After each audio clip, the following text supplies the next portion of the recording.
कंडियारो भरिसां यूसी ग़ुलाम शाह जे ॻोठु कोड़ो सोलंकी जे रहवासी सोलंकी बिरादरी जे माण्हुनि पारां कानर गॾिजाणी कोठाई हुई, जंहिं में मोरो खां वॾेरो यासीन सोलंकी, असलम सोलंकी, गनी सोलंकी ॿिनि शिरकत कई। हिन मौक़े ते यासीन सोलंकी, असलम सोलंकी ॿिनि जो चवणु हो त असां सोलंकी बिरादरी सां हर वक़्तु गॾु आहियूं।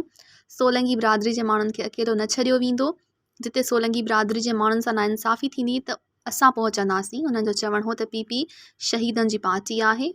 PP अवामी पार्टी आहे जेका अवामी ख़िदमत ते यकीन रखे थी। PP अॻवान ज़ियाउल हसन लंजार बहितरीनु कमु करे रहियो आहे। ज़ियाउल हसन लंजार ज़िले अंदरि रिकॉर्ड तरक़ियाती कमु कराया आहिनि।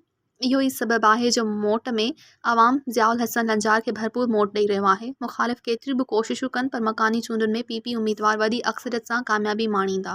मज़ीद ख़बरनि ऐं तफ़सीलात लाइ विज़िट कयो असांजी वेबसाइट www.awamiNewsHD.com ऐं ॾिसंदा रहो अवामी न्यूज़ HD।